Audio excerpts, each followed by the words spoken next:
Hello, friends. Hello again, my friends. I'm LD Madeira, and this is Improv and Magic. Today's a really special day, and I'll tell you why. Because one, I'm here again with you. You're alive, I'm alive, and we're spending this precious time together again. And that's something that I feel really good about. And two, today I get to talk to another one of my childhood heroes. He's the mega magic star, Franz Harary.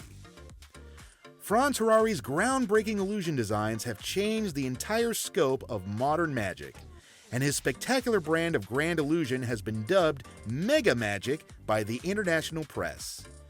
His magic is on a really large scale and includes such amazing feats like vanishing the Taj Mahal, moving Hawaii's Diamond Head volcano 2 miles out to sea, teleporting people from Japan to Los Angeles, making the Goodyear Blimp disappear, and even making the NASA Space Shuttle become invisible. This guy knows how to take it to the next level. He's been featured on many television shows like World's Greatest Magic and Masters of Illusion, and has also appeared in other television specials airing in different countries like Japan, China, Thailand, Korea, and India, among others. Franz Harary has also designed illusions for many well-known musical artists like NSYNC, Snoop Dogg, Tupac Shakur, Usher, Reba McEntire, and Missy Elliott, among many others. You know, they say never meet your heroes, but boy, was I happy to meet this one. Franz was very fun to talk to, he was incredibly nice, and we just had a great time together. You'll hear him share about his early beginnings, some of his philosophies in magic, and how it all started by sending a videotape to Michael Jackson. Get ready to be amazed, my friends. Here's my guest, Franz Harary.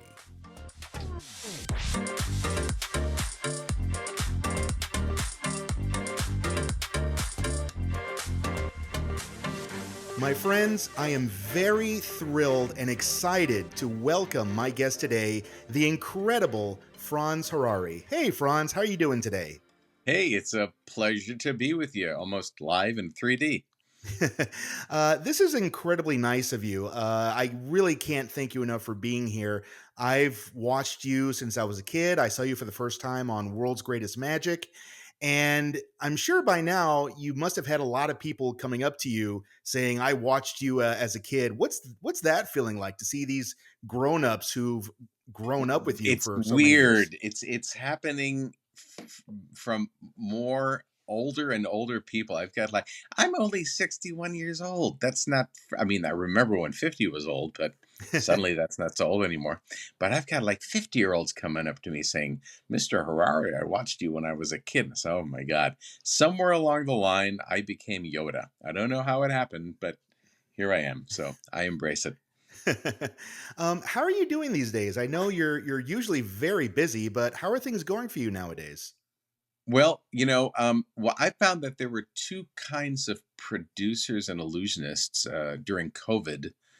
There were those that got their asses kicked, and then there were those that lied about it.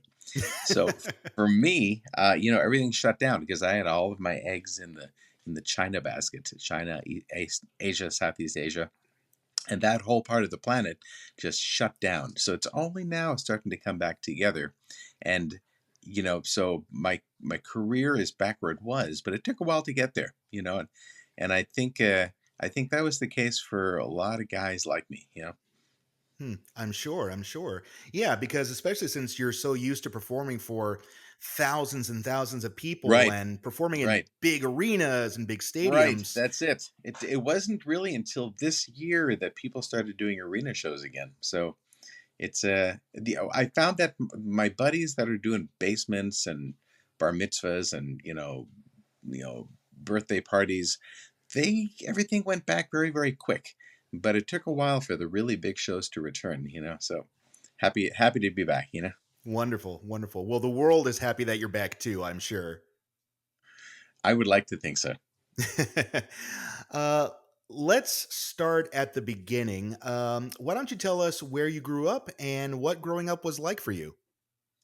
I grew up in Ann Arbor. Well, okay, I was born in Ann Arbor, Michigan, and then pretty quickly, my folks, my mom who was German, took me to Germany, where I kind of grew up there. So I grew up speaking German, being German, and then you know by the time I was ready to go to elementary school, came back to Michigan and went to school in the States, but basically grew up in Ann Arbor. My whole life, right from the beginning, I was into theater and oddly enough, improv. Although at the time I didn't know it was called improv, I just thought it was called doing plays, making up plays as you go along. And then by the time I got to high school, I realized that theater really is it for me. And at the same time, I discovered magic. So I went to Eastern Michigan University, but did most of my work at the University of Michigan, working on a musical theater degree. Had a scholarship there, thinking I'm going to go to Broadway. Going to go to Broadway, be a singer, dancer, actor, all that.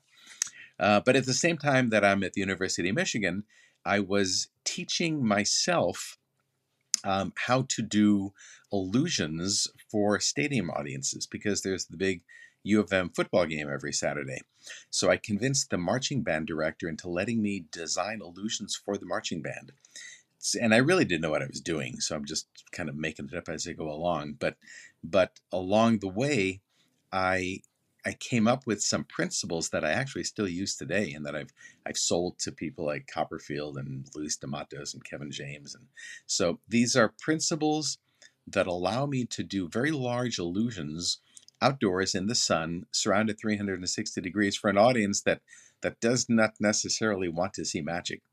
So doing that all through college, still thinking that I'm going to go to New York. I did 4 years. I pushed all of my difficult classes to what would have been my fifth year. So for the first 4 years, all I did was music and theater and dance and that, and magic, doing magic the whole time. So in '84, Michael Jackson announces that he's doing the Victory Tour. He's going to go out. And I, like everyone at the time, was a huge fan of Michael Jackson. So I sent a VHS video to his manager of me making a car appear in a football field, and said, "Look, my name's Franz Harary. I'm a 21-year-old magician from Ann Arbor, Michigan. I do this for halftime shows, and I can do this for Michael's show." So next thing you know, I get a call. I'm flying out to LA. I meet Michael, my idol and hero, and we got along instantly, clicked. I ended up designing all the illusions for the Jackson's Victory Tour. And then from that, everybody else. So I never finished school. I moved out to LA, and I became the guy who designs magic for concerts. And I mean, there's no way to go through my list without sounding like a pompous douche, but everybody, Janet Jackson, Alice Cooper, Prince, Stevie Wonder, Madonna, just freaking everybody. You can go to my website and you can see all the names. So I became that guy. At the same time, I was designing for concerts and really becoming pretty good friends with Michael. I was missing performing myself. And I remember it was 1987. I was hanging with Michael, and he goes, "Franz, you're doing all this stuff for me, but don't you miss doing it yourself?" And the fact of the matter is, yeah, I did. So I took everything that I had learned from Jackson and from the music industry up to that point, and I used those design philosophies to create what was then the first illusion show that looked like a rock concert. And that included me with the big giant Bon Jovi hair and the mustache and the metal leather jacket and motorcycle boots and rubber pants and the whole thing. I committed. I was there. And so I put together this show, and it very quickly got me a lot of recognition in the business. So now I had these two careers going on where I'm still designing for all these concerts. And by this time, I'm doing Alice Cooper and the New Edition and In Sync, and I mean everybody, right? But at the same time, I'm also doing my own show. So these two parallel careers are going, and they still do to this point. Today, I really don't look for design gigs; they just sort of fall in my lap. Um, and I've just sort of, I'm to the point where I kind of let the universe just hand it to me, and whatever comes is what I do. Right. But my career really is divided up between design and production, and performance. But as I grow older, I'm less interested in putting on the shiny jacket and getting up on stage and pointing, and it's more rewarding to produce and design. Hmm. It's a long answer to a short question, but there you go. Yeah. No, I love long answers. I really, really do. It gives us an opportunity to learn more about you. To say that you're going to send a videotape to Michael Jackson is a really ambitious thing to do. Have you always been sort of like a big ambitious guy? Well, yeah, there's two parts to that answer. First, let me talking a little bit about the VHS tape. So I take the VHS tape and I give it to my agent in Michigan. This is the guy who's booking me on church basements and bar mitzvahs, right? And I say, send this over to Michael Jackson. He goes, great, no problem. So every, like twice a week now for the next month, every couple of days, I call him. Hey, any reaction from Michael Jackson? And after about a month or so, he goes, look, man, I didn't even send the tape. Just forget it. I work for fucking Jackson. Just stop calling me. And I got so angry. So I ended up, at about the same time, um, Jackson burned his hair on the Pepsi commercial. So they said the name of his attorney on Entertainment Tonight. So I wrote it down. I found the attorney in LA, called the attorney and said, my name's Franz Harary. I'm a magician and I want to design magic for Michael. And the attorney goes, well, you don't want to talk to me, but try this guy. This is the head of the record company. And so I called the next guy and he goes, well, it's not me. Try the head of management. So I call him. And this goes on for maybe 9 or 10 people till finally I got to the right guy. And by this time I had my talk down. My name is Franz Harary. I am an illusion designer specializing in special effects and magic for stadium audiences. And I would like to speak to someone concerning Michael Jackson new tour. I had it down. So I ended up getting to the right person. And that's the guy who then ultimately flew me to LA. So I did it myself. But to answer the short question, looking back, everything that I've ever done worth anything, I went out there and hunted for. I went out there and really just like going out into the safari and saying, screw it, I'm going to do this. But also knowing that if I landed it, I was going to be slightly out of my league. Anything that I've done looking back that means any sort of legacy, I never really truly knew if it was going to work. And that includes making hotels disappear and, illusions on a massive scale that I wasn't sure. I thought they were going to work, and I had a pretty solid plan, and I knew what I wanted to do. But all this stuff is first time stuff. So I over the years, over the decades, I've become comfortable with taking other people's money and promising something that I'm not 100% sure is going to fly. But as I've been doing this now for 100 years, I've got enough experience in my pocket that I know that somehow I can make it work. But I'm still doing it even right now. At this moment, I'm in China working on a show with a bunch of marine mammals, beluga whales and dolphins and walruses, and I've got this. The plan is that this show will be an illusion show with these animals, where the animals themselves are the magicians. So in other words, they're not props like a circus. So I'm doing this thing where it's going to appear, at least, as though the audience is doing, animal communication, psychic communication with animals. And I'll use a lot of mentalism, theories and principles. So I think it's going to work. I'm not 100% sure it'll work, but I feel pretty good about it. And once I do it, then I'll have that in my back pocket, and I'll be one bump further forward in the game. So the next call, I'll have that as well. And so really with that philosophy, I've been able to accumulate a pretty big arsenal of methods that I've got available to me. These aren't new methods that I'm actually very, very proud of. I'm more proud of my new principles and methods than the actual tricks themselves. Because if you're not a magician, then think of a method as a color. It's almost like an artist discovering a new color. And with that color, the artist can now paint things that were not possible before. That's I know it gets kind of confusing, but yeah, it's a it's some big thinking going on there. Yeah, yeah. Do you remember how you discovered magic? How old were you? What was the first magician you ever saw? I do. I think I was about 3 or 4 years old, and this was the parking lot of a Kmart in Ann Arbor, Michigan, and a guy in a clown suit. I remember it was kind of drizzly raining actually, and a guy in a clown suit comes up to me and he pulls a bazooka bubblegum out of my ear. And I remember as a little kid, this would have been before I was ever in elementary, in kindergarten, thinking to myself how strange it was that an adult,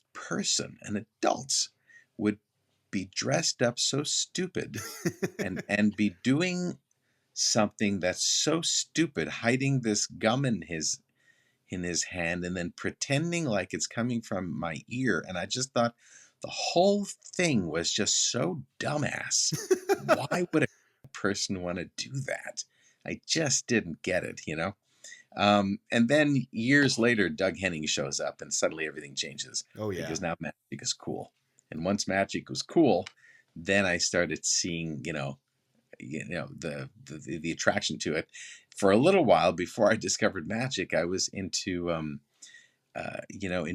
practical jokes. The joy buzzer and buzz in your hand, or you pull out a stick of gum and it snaps your finger, and that's all good. But you can only do it to your friends once, and then you become that guy. So kind of burnt through those pretty quickly. Yeah, I was that guy for a while too. Yeah, for about 6 months maybe. Yeah.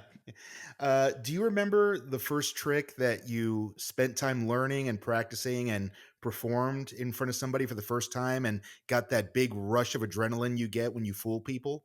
Man, that's a really good question. And you said I can swear, so let me say my answer is going to sound like bullshit, but it is the truth, and I've never thought about it until you asked me here. I never. Okay, so there was a fella named Hank Morehouse who had the Magic Emporium in Ann Arbor. And from him, I bought little tricks for like $1 and $2, like a 2-card Monty and like a die box and little tiny things. So I did these little tricks, but never really performed them. The first show that I ever did was for the local IBM ring in Ann Arbor, and it was basically a dove routine that I did with rubber chickens. So I Really?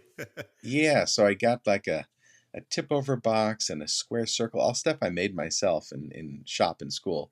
Square circle, tip over box, carnival ribbons. Trying to remember what else. I mean, just dumb shit. And I did it to this musical track of chickens singing "In the Mood," and I tried my best to dress like Colonel Sanders, and so I did this like 3 or 4 minute act making rubber chickens appear and feathers flying everywhere. So that was the first thing I ever performed, and I, I I sort of instinctually knew that if I was going to do magic, I wanted to do my own stuff. I wanted to let the local magicians in Ann Arbor say, "Hey, I'm only 13 years old, but I've got something to offer." I mean, at the time, I probably wasn't thinking that big, but as I analyze this in retrospect, that's definitely what's going on, and I still live with that right now. I I have respect for guys who are doing cube zags and origamis, and God bless you. You're making money, but to me, there's no reward in it. I feel like I'm coloring by number or being a karaoke singer. So it for me at least, it's all about creating new material, something that didn't exist before, putting it out there and watching what happens in front of an audience, and then massaging it and tweaking it and playing with it until you get the audience to react as you want them to. That's such a rush, and that's such an exciting, fun process. It far, far eclipses the rush that you get from buying a trick and doing it. And again, God bless people for doing that, because it's made me a bunch of money selling illusions to other people, you know. But for me personally, there's the reward is in making something that didn't exist before and throwing it out there and seeing what happens. And that's also true in concerts. When I design for concerts or other shows, in that case, you're creating an effect, not for yourself, but for an effect that you as the designer feel is going to augment and elevate that show or that other performer. And then to be able to stand off stage or in the audience and watch it and feel the energy from the crowd, that is such a head rush. It's I don't know how to put it into words, but it is equally, if not more rewarding than standing on stage yourself. I would absolutely love to see a photo of you performing as Colonel Sanders. That just sounds like such a great Oh, idea. me too. Me too. I know there's a couple pictures out there. I don't have any.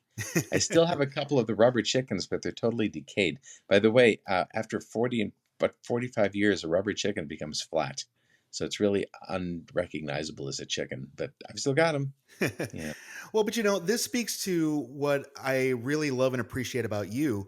When we see you performing magic, you're definitely doing magic in your own voice.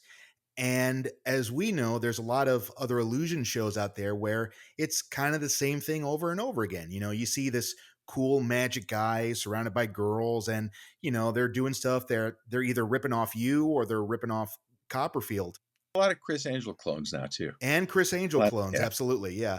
So, how do you manage to make sure that what you do still feels like Franz Harary and no one else?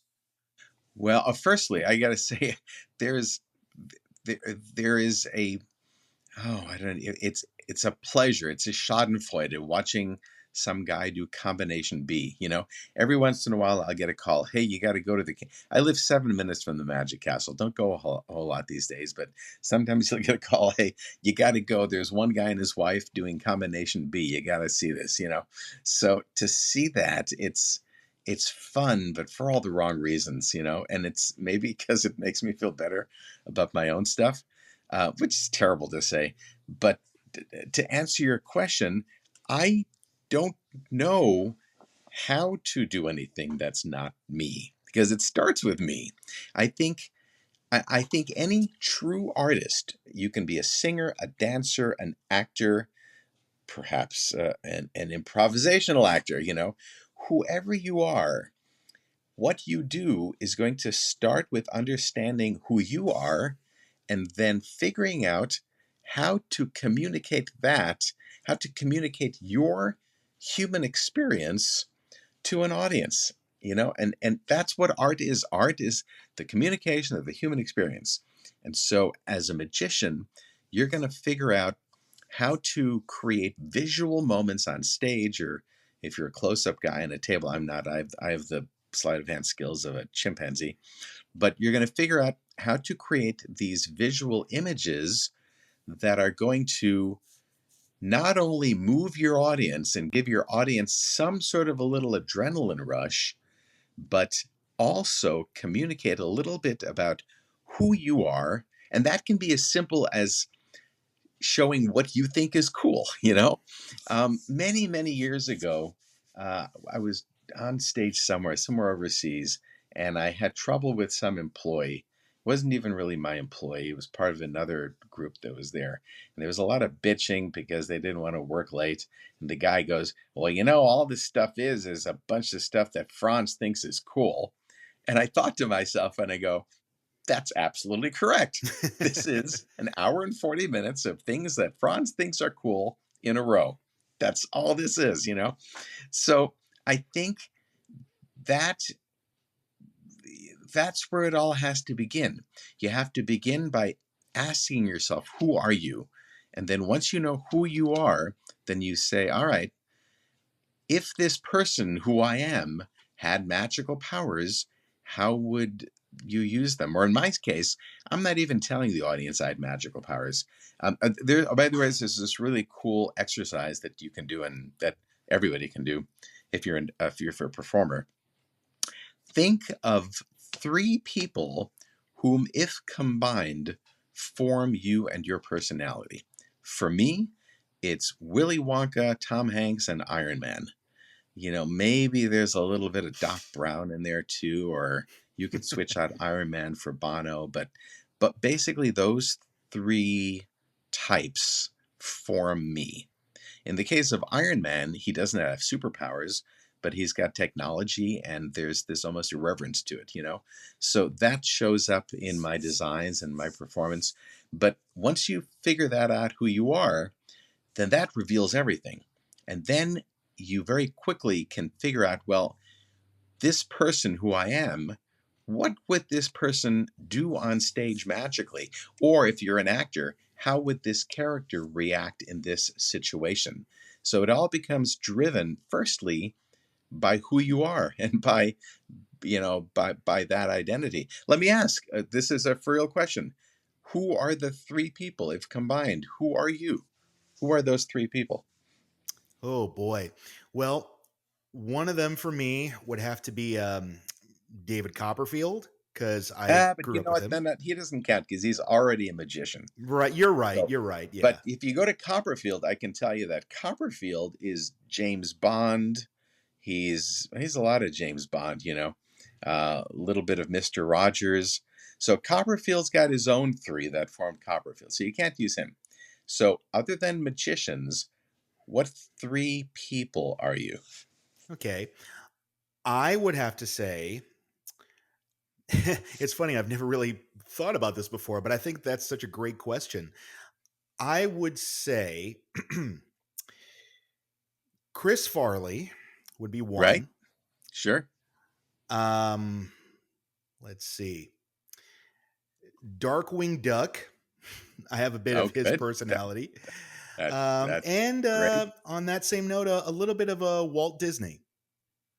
All right, I get that. I totally get that.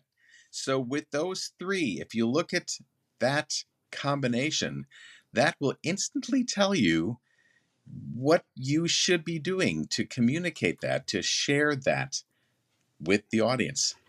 But you'd be amazed the percentage of performers who, when asked, don't know who they are, which is crazy because if you don't know who you are, then how on God's earth are you going to share who you are with an audience? How are you going to move them? It befuddles me. But Yeah, yeah. I talk a lot with different improvisers as well, and we always talk about how when we're presenting a character, that character is you and not you at the same time, but it's still you.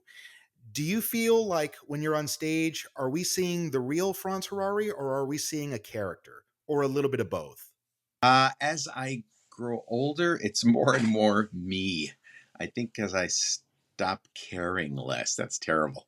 I that's I mean to speak to that. When I started out in '87, when I put together, well, let me go back. When I was in Michigan, I was a little kid doing this, and I was doing all the hack material that everybody does. Two jerks at the end of the rope. Magic words that I've learned in church, bingo, all these hack lines because I had heard them and I heard adults doing some. So here I am as a 16 and 17-year-old kid doing them myself, but it's certainly not me. And I do have some video of that, and it's painful to watch. So in '87, when I put together this kind of rock and roll looking show, I was trying to be someone I'm not. And I I managed to look the part. I kind of looked like this, you know, gay Bon Jovi thing, and it sort of worked until I started to talk. Because when I spoke, then I was still this awkward, 23-year-old kid in Michigan. It's two jerks at the end of a rope. And it just didn't work. And a lot of my friends said I looked like a teddy bear in leather, in a leather jacket. And I did that for like 5 or 6 years, the entire time. I was getting some notoriety because no one had done it before, but I was hitting a wall because it's not me. It's not, I'm not that guy. So it took a while to accept that I need to be me up there. And as I started to mature a little bit, I kind of went from Rolling Stone to maybe Sports Illustrated. There was a time where it was all about sporting equipment and body glove fashion and that whole thing. And then for a while, I might be because I met my wife who's Japanese, everything flipped to Japanese anime. So the whole show looked very anime, which is very future tech, but there's a sexiness to it. And then as I continue to mature, it's kind of settled into where now I'm this almost Iron Man kind of guy showing off his these wonderful toys that he's invented. So it took a while to get there, and it really happened not only as the show evolved, but as I matured and evolved and learned how to communicate my genuine character to an audience. The audience knows if you're faking it. More than ever. Audiences today are so hip. When I think Absolutely. back at the stuff we were doing 20, 30, 40 years ago, it's like, oh my God, they were stupid, you know? But thank God they were stupid, you know, because it let us get away with it. Today, audiences see right through it. And if you're not sincere, if you're not genuine up there, they will just eat you alive, you know? So I, for me, it kind of all lined up because it took me a while to get here. Had I not gotten here, you know, I'd be killed. But thank thank God I figured it out. So yeah, I even forgot what the question is, but I'm analyzing myself in the process, you know. What is your process when you conceive and design an illusion? What are some of the things that go through your mind, and what are some of the things that you are doing when it comes to creating a new idea? It completely depends what it's for. If it's for me, then it's usually let me back into this from a different angle. I eat, sleep, and breathe magic. I wake up in the morning and it's all I think about. Everywhere I look for illusions in nature. I see it in shadows. I see it in architecture. I see it by accident all the time, you know? And so I am constantly looking for optical and psychological illusions, constantly. It's just there. It's just, I mean, it's like breathing, you know? And so I, I've collected a massive arsenal of possible effects and principles, and I've just got them in this mental, you know, anvil case in my brain, and they just sort of sit there. So it's always it's always there, right? So if I'm doing something for myself, then I start with the effect and I figure out, okay, how can I achieve this effect? Knowing that the ego, the narcissist inside me, wants to impress other magicians. For some reason, I don't know why, and it's less and less these days, but I've got this need to fool magicians. And so I spend a lot of time and money and effort designing illusions with new principles specifically to fool my friends. It's stupid because it costs a lot of money and a lot of time, and I could do it easier if I just went with a tried and true method, but I do, you know, and I tell myself that in doing so, I'm pushing the art forward. Maybe that's how I justify spending you know, 5 times as much money as I need to. But that has also changed, and we'll hold on to that for a moment because the other way that I design is for another client. If you're designing for a concert or for another magician, I start out with asking myself, okay, who is this guy? You know, if I'm talking to an artist, I do a lot of work with Missy Elliott lately. She's become a friend, and so she's usually got a lot of ideas. So I'll, it starts with asking them, look, if you had real powers, if you woke up this morning and you had Harry Potter powers, what would you do on stage to entertain your audience? And you kind of get to see where they are from those answers. A lot of times, to be honest, they don't know. And you hear, well, I want to appear at the beginning of the show. Well, I want to disappear at the end of the show. Or you hear, I want to do what you did for this other guy, but better. You know that thing you did for Usher. I want that, but cooler. I hear a lot of that. That gave me about 20 years of work in the rap industry because I started with Run DMC, and then that led to LL Cool J and Cool Mo D, and then Dr. Dre and Snoop Dogg and Tupac, and it just kept going on and on and on as all of these guys came up to me and said, "So yeah, you know this thing you did for Queen Latifah? I want that, but cooler." You know, I was literally competing with myself. So back to, if I'm designing for another show, and by the way, this is not true for me. I believe this is true for any professional designer, because certainly my friends who are art designers and lighting designers, it's the same process. You start with the person or the show or the production, the story that you are designing for, and then you figure out how to bring that to life. So that's that. Now, going back to doing stuff for myself, I used to spend just a stupid amount of money building illusions for my own show.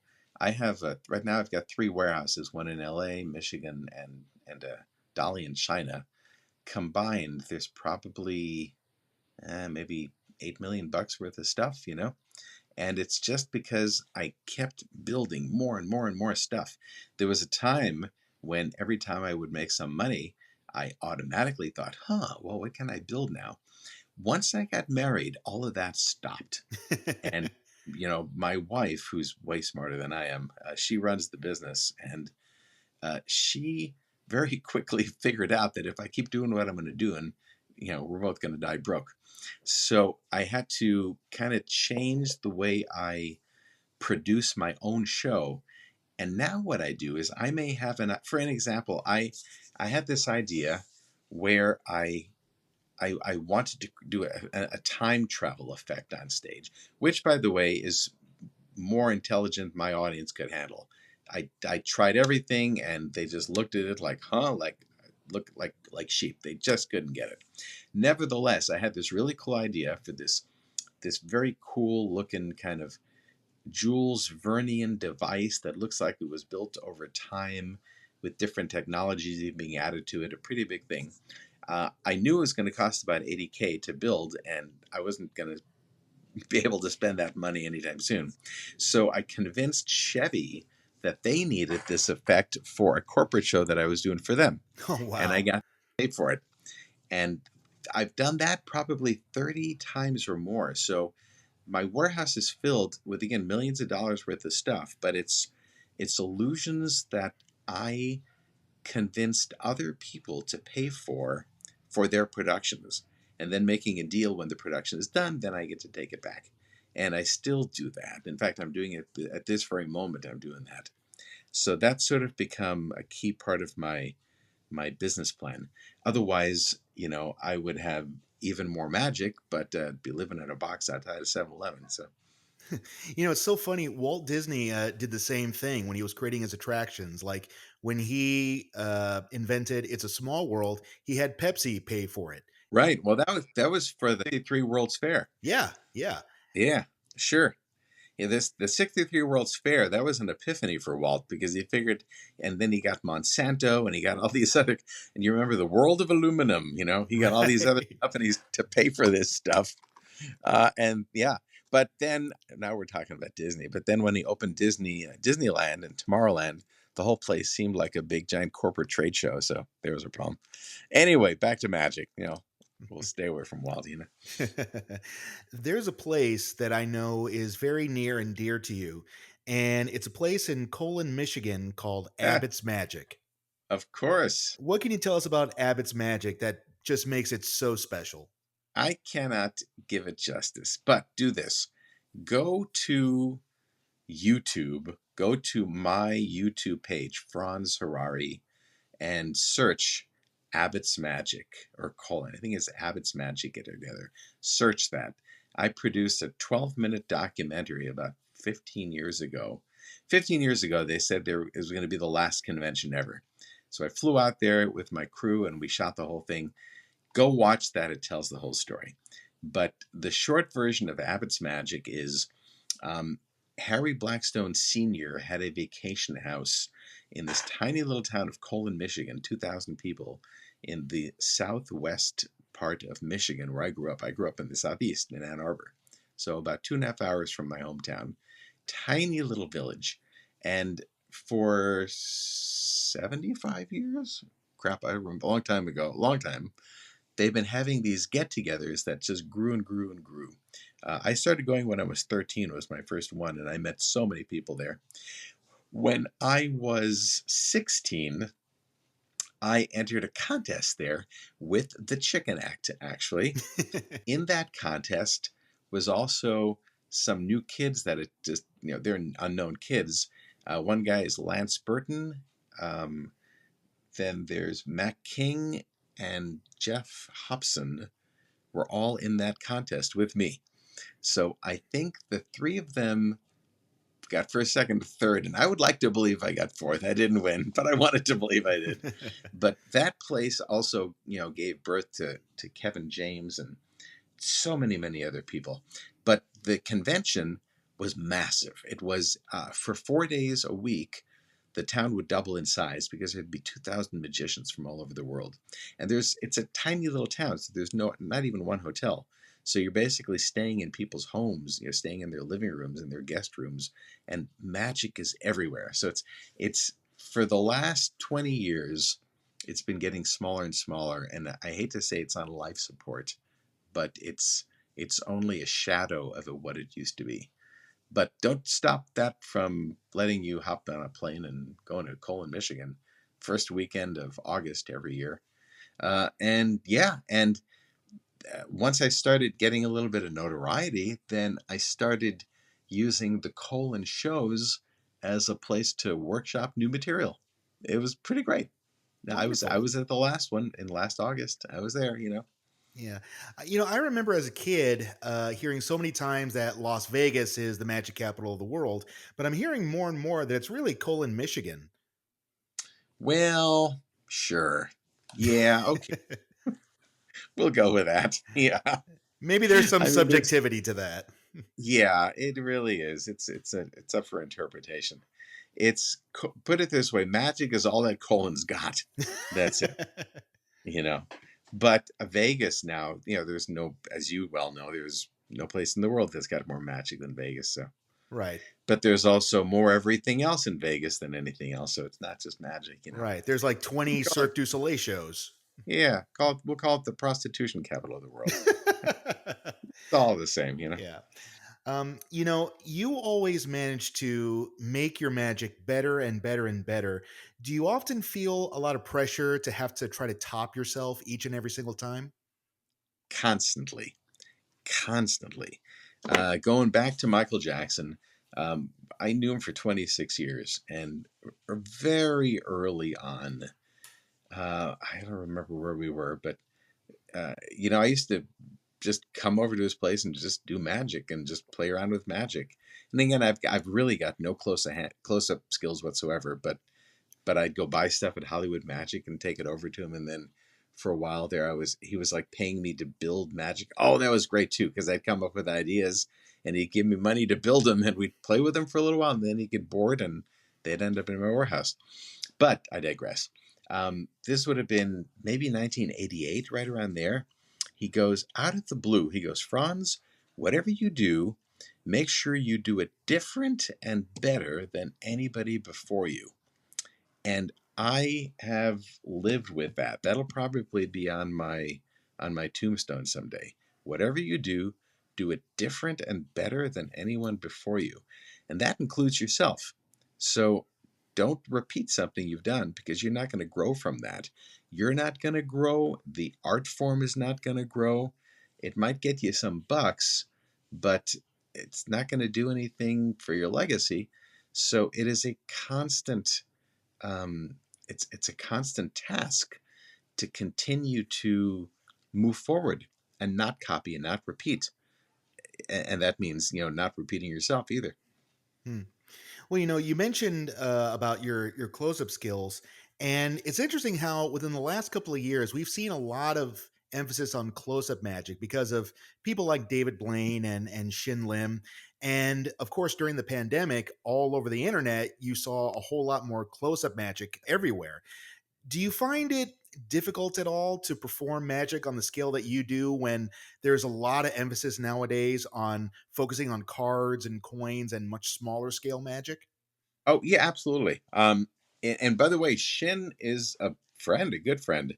I hired him to work for 6 months at a place I had in Macau called the House of Magic, Oh, cool. and he ended up marrying one of my dancers, Oh, Casey. wow. Yeah, so I have declared I am personally responsible for all the sex he will get for the rest of his life. Yeah, so I mean, yeah, and I know Shin well. I watched the show 100 times because I had to because I produced it, So um, I I see what's going on in close-up magic, and again, I'm the easiest audience because 90% of it fools me, and I don't have any interest in trying to learn it because it's a different discipline.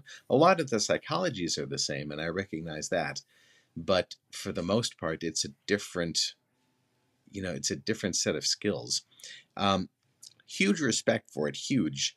Not my thing. Not my barbecue. I've always been very, very connected to large effects and to the manipulation of people and props and vehicles and equipment and architecture and playing on that scale. I love that. It's so exciting to me. That's my happy place. And I found that as a producer, as a salesman, it's easier to sell an airplane shrinking or disappearing than it is a four of clubs becoming a nine of diamonds. So until you hit a celebrity status like Shin, and or Lu Chen or some of the other guys out there, until you've got that celebrity status and people are coming to see you, it's easier to sell a big effect conceptually than it is a small effect. So, in pretty much every show that I've produced for the last 20 years, I've got some element of close up magic in there. It's not me doing it because I suck, but I've got a lot of great guys, a lot of great friends who do it. Christopher Hart, a dear, dear friend, Rocco Solano. These are guys who are friends that I hang out with every day anyway. So by popping them into the show and letting them do their manip, it kind of fills out that missing element to the production, and I know enough to know that that's not me. I do one card trick, and it's only because after 20 years of people giving me shit for not doing any card tricks, I came up with one, and it's basically just a pick a card. Is this your card? That's all it is. Mhm. But I use a lot of LED video in all my shows, and so I produced a very visually intense video segment that includes live dancers interacting with video dancers, and it's all about the screen, it's all about the imagery, but in the end, from this giant video, almost fever dream, a card ends up getting pulled out of the screen by me, and it's your card. It really is pick a card. Is this your card? But to get there, I have to use a $2 million LED wall. So that's it. That's my one card trick. Yeah, probably the most expensive card trick ever. I have no doubt. Yeah.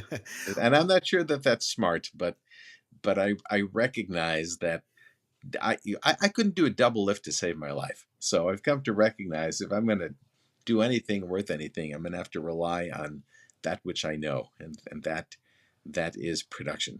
Yeah. Well, one of the other things that makes your magic so special is that it's never just a trick. With you, it's never just, okay, here's my next illusion, and now here's my next illusion. With you, there's a story, there's a concept. The trick is framed within this great idea. As an example, I recently watched your TED talk, and one of the tricks you did was this absolutely outstanding trick, which I've never seen anything like it before, where you were in between two pieces of fabric and we see you morph away. But it wasn't just, hey, check out this cool trick. It was all coached into this idea of passing between the space between space. How do you come up with the idea of the story that goes into the illusions that you create? Well, firstly, thank you for the kind words, and go to my YouTube page and look at my TED Talk. By the way, that's a real TED Talk. It's not one of these airport Hilton TEDx things. That's a real one. It used to mean something, and now there's like thousands of them. Right, Everybody's doing right. it. Every Denny's back room, and anyway, um, but that's just me being bitter. So, um, and again, thank you for the kind words. What you're talking about is a thing that within my company we call 2D, entering into the second dimension. Uh, this boy, there's a lot to say on that. The fast answer is all of the backstory, if there is a backstory to any of my magic, again comes from things that I think are cool. And I am a kind of amateur quantum physics enthusiast. I love particle physics. I love, theoretical physics. It's fantastic. And today, I mean, literally today, and even what we're learning from the James Webb Telescope is okay, boy, this is a Pandora's box of a subject. We're learning that our reality is probably not real, and there's a lot to support that. Go Google the double slit experiment. But there's a crazy amount of evidence that what we think is reality is probably an illusion that is the product of us as the observer. And I'll save getting too sciency on you here. But what's happening is science is now crossing over into religion and into spirituality and into magic. So all of this stuff that we used to consider magic, the idea of making people and objects appear and disappear and transport and transform, all of that we're now learning is not only possible, but probably happening all around us. Hmm. So that's a big, giant brain fucker, if I can swear. I just love the fact that you gave me permission to swear. I'm going to say it again. It's a brain fucker. No, I shouldn't swear because I might use this on my own Facebook page. Listen, I knew very well the people that I wanted to talk to, which is why I set this to explicit for that reason. So don't feel bad Yes. about it. So everything is coming together. Science and magic and philosophy and it's all coming together. So I am so fascinated by that I try to introduce my audience to a little bit of that.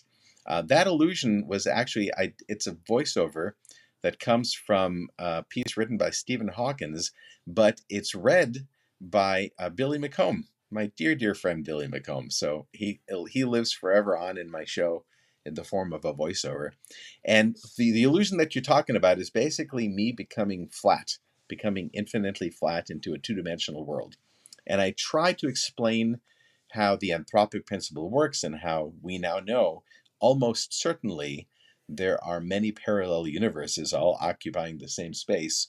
What, thanks to Marvel Comics, we now know as a multiverse, Yep. But still, I'm going to say to 20% of the audience, they watch me do that on stage and they go, oh, look, Arliss, he disappeared. And that's all you get. And if that's all they get, then I'm okay with that too. That's fine.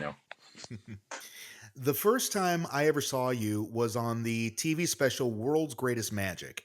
And you were 1994. yeah, way back then, way back then. And I remember you made a spacecraft disappear, which absolutely blew my mind. And in fact, you didn't just stop there, you also made the platform disappear. Right. So that was, in retrospect, that was kind of probably dumb. That was the Explorer. So again, I'm a huge, huge aerospace geek. I just love everything. I grew up with the Apollo program as a little kid. So to me, that's implanted in my mind ever. And I've analyzed that as well. And I think what it really represents is the idea that really anything is possible, and there are no limitations. Um, but because of my fascination and my kind of geeking out with all things related to the space program, when I got this call from World's Greatest Magic, I saw an opportunity to go play with spaceships. So I contacted the people at Kennedy Space Center, and I convinced them to letting me do a thing with the Space Shuttle Explorer, which now it's inside. It's got a really nice building and it's all lit and music. But back then it was just outside on the ground, and really in the weather. So I had to come up with. Oh, by the way, this is a great example of really just going all out and not being certain if what I was going to do was going to work. But I figured, all right, I got one shot at this. So I had to figure out a way, uh, knowing that the folks at NASA were not going to let me touch the actual the orbiter. I had to figure out a way to make it look like it became invisible without touching it. So that led back to a thing that I had done 3 years earlier, 4 years, 3 years earlier, for the Santa Fe Casino in Las Vegas, where I made that disappear. Keep in mind, this is like 1990, 1991, so it's way before digital. It's before Terminator 2 or Jurassic Park. Digital just didn't exist. So everything that I do and did and do now is these are all in-camera effects. They're called practical effects. So there's no digital anything. You're looking at it as it looks like to the camera, you know? So I had to figure out, could I apply the methodology that I used to make this hotel invisible to making the shuttle invisible? And once I figured that out, I was so pleased with myself and so just tickled that I had worked it out that I decided I was going to make the gantry, the big giant structure behind it, disappear as well, which in retrospect was stupid because it's a split focus. I pulled focus away from the spaceship and I just did it because I could. But there's no reason that I should have. I should have left it be. It should have been just about the spaceship. Yeah. But it's one of those things where you kind of learn as you go. Looking back, I would certainly never do that again. But I was just so excited to have this new method and to discover that it works. It's like, hey, let's make everything disappear. Let's make the gift shop disappear. How about the tour bus? Everything is gone. Everybody's gone. Everything's gone. Yeah. Yeah, you became like Oprah. You disappear. You Yes, disappear. You disappear. that's it. Exactly. Yeah. I remember I watched when you made the Taj Mahal disappear, and it was totally different than any other vanish I'd ever seen. And I remember I even watched it yesterday in preparing for this interview. And no matter how many times I watched it, it just absolutely kills my brain every single time. So I will tell you a interesting story about the Taj Mahal. So again, everything is in camera, if you know what that means. So in other words, if you stand in the right place, it looks like magic. But if you stand off to the side, not so much magical anymore. So I really, really do use angles a lot. So if you watch that again, we were in India and I was all set to shoot the Taj. I came in with my little crew, which wasn't a lot of people, like 4 or 5 people, and we had the equipment and I set up this big giant mirror. I do a lot with mirrors, right? And so I did some test shots of the Taj vanishing. But then when it came time to do the actual shoot, suddenly we're stopped by all these security guards with machine guns. Oh no. And they're speaking to each other in Hindi, and I'm not sure what's going on. And they say, "Excuse me, good sir, what are you doing with this mirror?" And I go, "Well, I use the reflection of the Taj and the blah blah blah." And they start speaking in Hindi, and they say, "We don't fully understand it, but we feel as though it might affect the Taj, so you're forbidden." Like, what? Wait. So we were quickly escorted away from the Taj Mahal. Oh But no. at least I got that shot because I got the test shot. But now I didn't have any of the setup. So what the hell am I going to do? Because I had to turn it into a show. This was for the Travel Channel, I believe. Travel or Discovery? Travel Channel. So, but I had to turn it into a show, but all I got was just the vanish. So I had another gig immediately following in Malaysia. Now, Malaysia, about a third of the population is Indian. So I got a bunch of friends of mine, all Indian friends, a lot of Indian magicians, and we formed an audience in Kuala Lumpur, Malaysia, that looked like it matched up to the audience we would have had at the Taj Mahal. And I intercut between a Malaysian audience and me and what we shot at the Taj and put the two together to make it look like it was one continuous thing. Ah. So I can say that, yeah, I vanished the Taj for, a live Indian audience, but that Indian audience was not in India. They were alive, but they were in Malaysia. Yeah. In 2010, you received a very prestigious award. You were declared Magician of the Year by the Magic Castle in Hollywood. What was that experience like, and how did it feel to receive this award that now really puts you as among the greatest magicians of all time? I don't know. That's well, again, it's very kind of you to say. I was in India when that happened. It was for 2010. I got it in 2011, and I was in India performing there when I got that award. So I had to shoot a thank you thing, and I remember I grabbed some giant gold, like a gold vase or something, and just decided that this was going to be my award. So I picked it up and I did my acceptance speech on stage and thanked everybody. But I wasn't there. I wasn't in LA at the theater there with all my friends, or I would have loved to have been, you know. That was, I forgot what it's called. It was I don't know, like a lifetime achievement thing. I forget. But about 8 years later, um, and I think what happened here is, God bless him. I think that was done by a fellow named Mark Nelson. Mark Nelson passed away, and whoever took it over again, I think had forgotten about the award, and I got a second one like 2 years ago. So I've got these two life. I've only got one life, but I've got two awards. So I just go with it. But all that stuff is great because it means that your peers think you're doing okay. You know, you can never let any of it get to your head, but it's nice to know that what you're doing is being noticed by people who you care about. And that's about it. Right. But it's fun. I got a living room full of, what's fun is, I guess, I we recently got a home in Orlando. I had all these trophies in my living room in LA, and nobody who comes to my place in LA gives a crap. It's like they don't care. It's all this my same magic friends and whatever. It's almost a joke to them. But we have a home in Orlando, and it's a whole new group of magic friends. So I took all of my trophies there and I set it all up there in the living room, and in Orlando, suddenly it's a big deal again. So that's kind of fun. But that's really all it is. It's an opportunity to show off to your friends a little bit, and yeah. But that's where it's got to stop. The moment I believe with all of my heart, the moment you start buying into your own hype and into your own press, you are screwed. Hmm.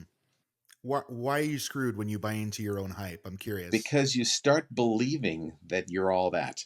The moment you start believing people when they say you're great and you can do no wrong, it happened to me for about 6 months, and then I caught myself. You start thinking to yourself, maybe I am all that. Maybe I can do anything. Maybe I really am this great.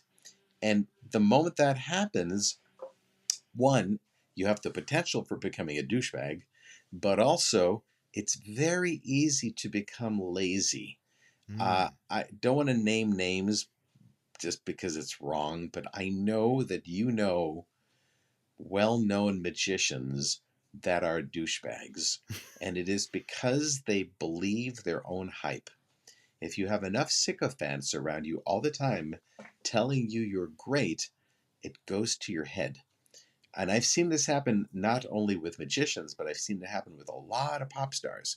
You know, I was friends with Paula Abdul before she ever became Paula Abdul. Oh She was wow. the choreographer for Cool and the Gang, and we hung out and spent a summer together. And then she got a break with a record contract, and the next thing you know, her telephone number changed, and I didn't hear from her for like 10 years. So I saw that cycle. I saw it with other people. And I've seen good friends of mine, magicians who have attained success, who then also started buying into their own hype and became not great people. So I'll give you one more example. In the music industry, there is something called a second album artist. And that's an artist that has just put out their second album. They are the worst. When an artist puts out a first album, or they're going out on tour, they are excited out of their mind because everything is new. And suddenly they're on tour and they can have sound and lighting and video and dancers and lobster backstage and audiences screaming their name, and it's wonderful and they are loving it. By the time they get to the second album, they've often started buying into all of the hype, and they become assholes. They become egotistical and pompous and rude because they feel as though they deserve all of this. So if you're working with a pop star, with an artist that's on their second album, you know it's going to be awful. You know you're going to get all this attitude, and it's just going to be a terrible, terrible experience. Now, if they can get it to the second, by the time they get to the third, they're usually okay.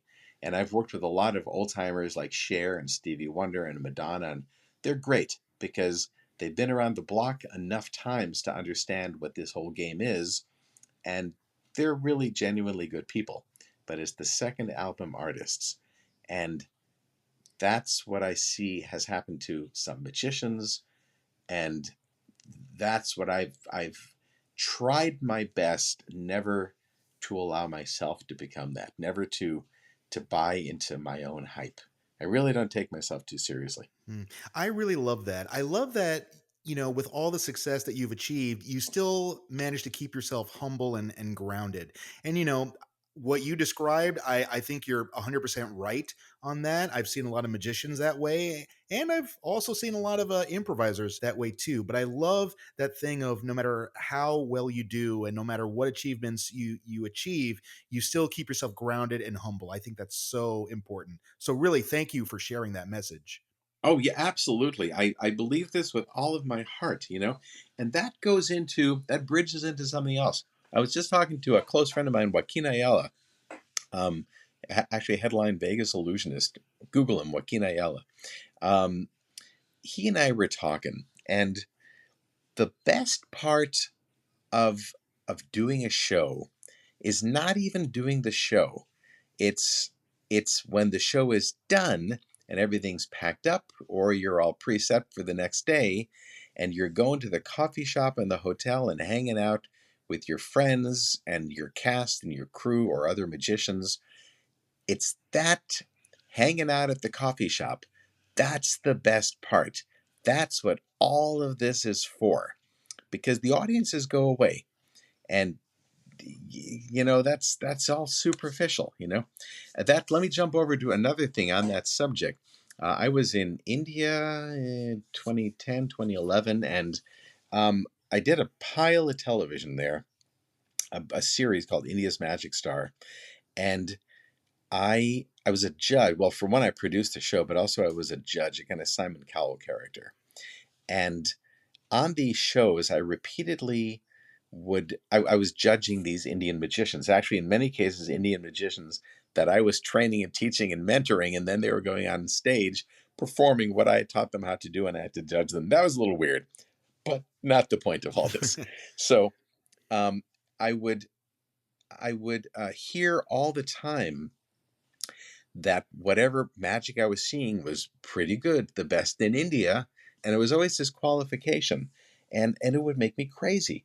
And it really became my mantra, to the point where I was saying, look, guys, so long as you keep telling yourself it's the best in India, or really good for India, or the best considering blah blah blah, then the best you're ever going to be is maybe the best in India.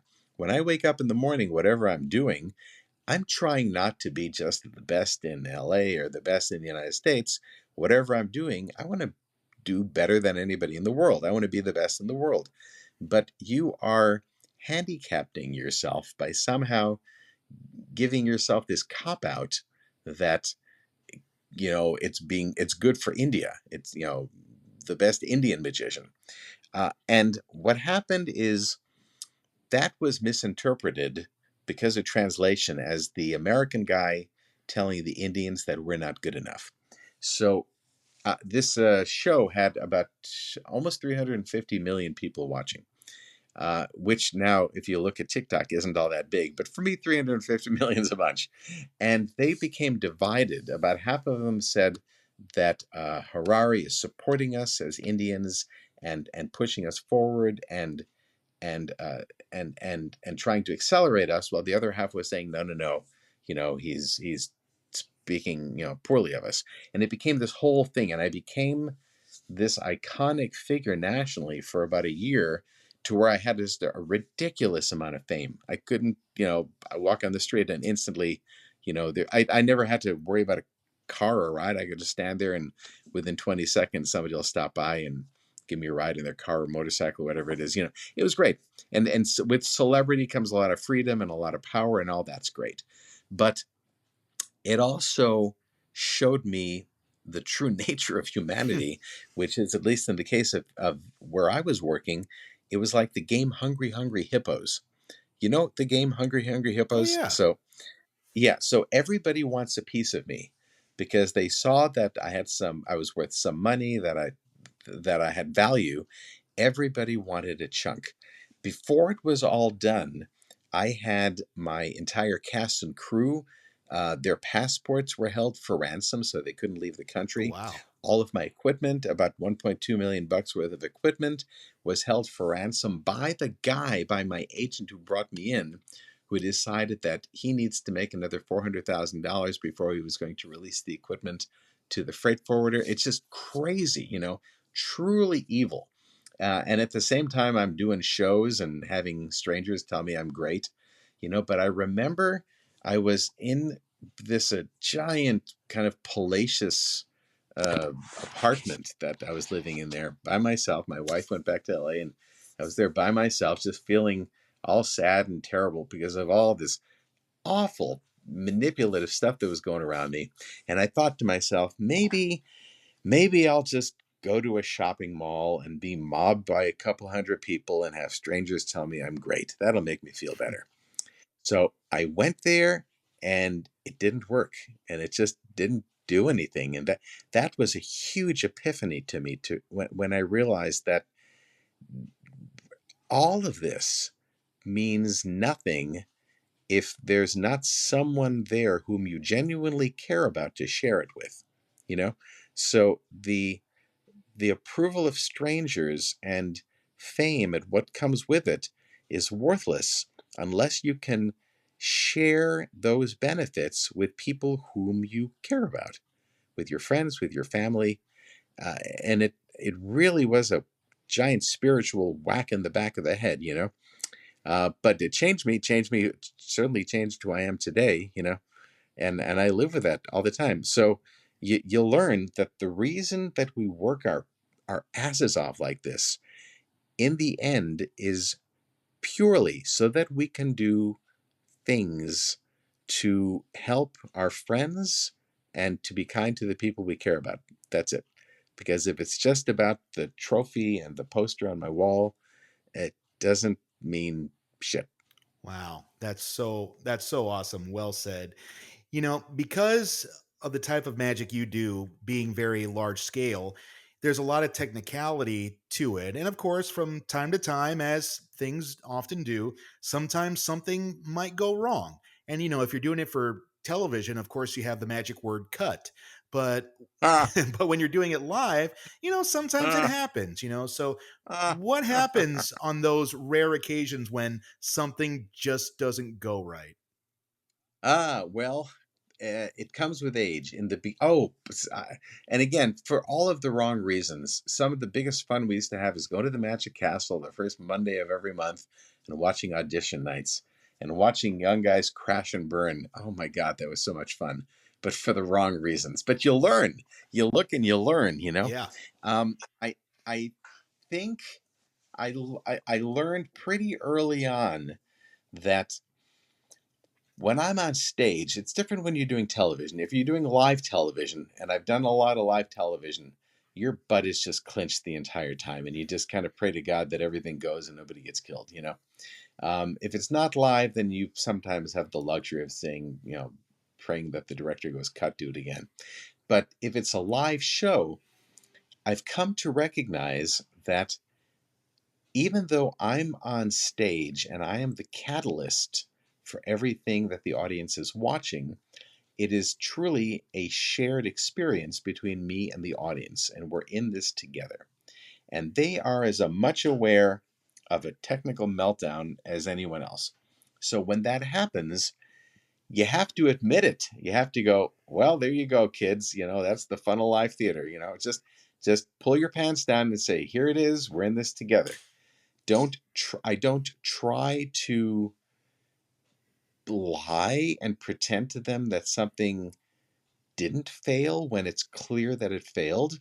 I think part of sharing that failure brings the audience closer to you. I've seen this happen repeatedly.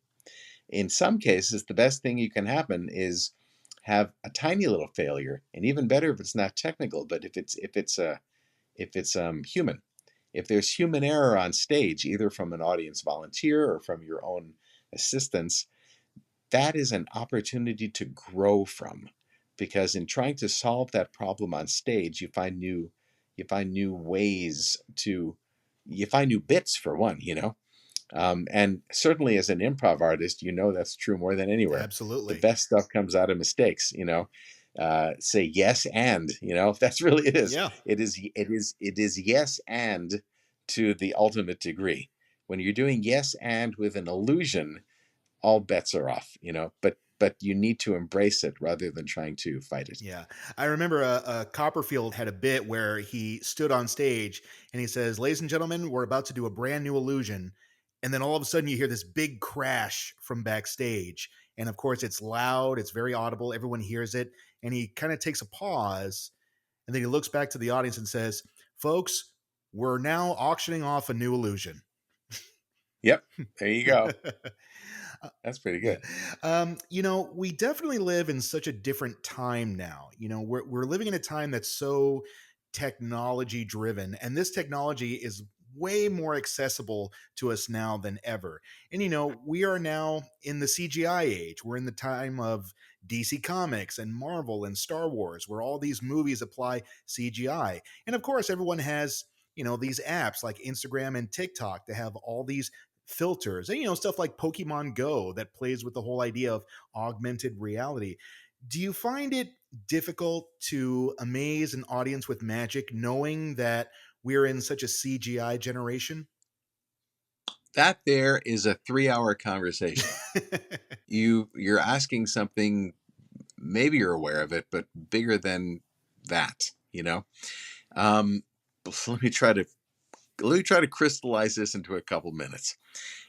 We are living in a time, especially now with the rise of AI, that's going to destroy all of us in the next 5 to 10 years, in a time where the average Westerner, the average person living in a developed nation, assumes that anything is possible. If you take an iPhone and make it hover in the air 2 or 3 inches above the table, I guarantee you half of your viewers are going to ask you what app that is. You know, it is just assumed that through technology, we are all able to do things that would otherwise be, considered magic. Um, oh crap! I'm trying to remember the writer, famous author, and any uh, Any new technology is any indistinguishable from magic. substantially developed technology is indistinguishable from magic. Oh, I've got I've got a jacket that says that. I can't remember the writer now. He wrote I, Robot, and anyway. So it is true now more than ever. I do a lot of work in Asia, in China, and then there's so much technology that the audiences are numb to it. I feed on that. I feed on visual effects. And I was in Beijing a couple of weeks ago, and I'm in the airport, and they have an all out hologram of a car there floating in the air. It's a freaking car floating in the air. A hologram, you know? I'm going, oh my God, I couldn't believe it. I just stood there. I stood there for about 20 minutes watching it. And I also noticed that no one else cared. They just walked by it. They didn't care less. Couldn't care less, because we've become so jaded to technology that that flips around to why I believe that close-up magic, sleight of hand magic, is now so powerful, because it's not tech. It's clearly a guy and a deck of cards or some coins or some dice and a cup of them balls or whatever it is. It's very, very low tech. And in that lack of technology, there's a beauty and there's a clarity to it. In my own show, again, the stuff that sells, the stuff that's on the poster is the big high tech stuff. But the stuff that they remember is the stuff that looks like crap. And a lot of my magic I have a lot of big illusions I have simplified so that they do not look beautiful. They certainly don't look glamorous. They just look functional, almost like I bought a bunch of equipment at the Home Depot. And with that, there is a skyrocketing effect in its credibility because the audience is no longer assuming that there's any sort of tech or science behind it. They think it's literally a ladder and a pallet and a couple jacks from the Home Depot. So with that, with the loss of suspicion from the props, means they're quicker to buy into the idea that there's something more going on. Maybe there is a real magic going on. Jumping over to that subject, again, I've traveled the planet, and I'm so thankful for that because I never stopped appreciating the fact that I get on a plane and sitting across me is an old couple that's probably spent their entire life saving to be on that plane, and here I am flying for free. But especially into some of the developing nations that I've gone to, like Bangladesh or Indonesia, although Indonesia is not really developing, I have pursued real magic. And I found it. I found things that I cannot explain. In Bangladesh, I saw this woman literally in the dirt, and she was doing, I guess, what I can only describe as telekinesis. So I understand, how to use a loop or how to PK factor. I get all that, So whatever she was doing was not that, but she was able to move stones and animate stones in the dirt somehow. So for all I know, it's real. I would like to believe it's real, but I've seen stuff that I can't explain. I've had a guy in Malaysia grab my arm on the street. This is before I had any sort of celebrity. Just grab my arm and start telling me graphic details about my past, details that I would not want to share with anybody. Ugly stuff about breakups with girlfriends and like what. So I've seen so much of that I genuinely believe that there is real magic, which, by the way, jumps over to what is happening with quantum physics right now because it's all interconnected. And that then plays into why does magic that's so ugly look so real?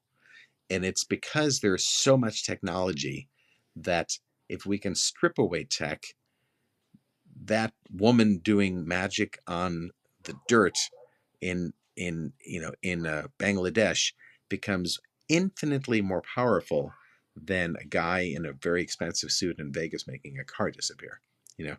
Again, you've kind of opened up a Pandora's box of a subject here, but we'll just leave it at that for right now. That sounds good.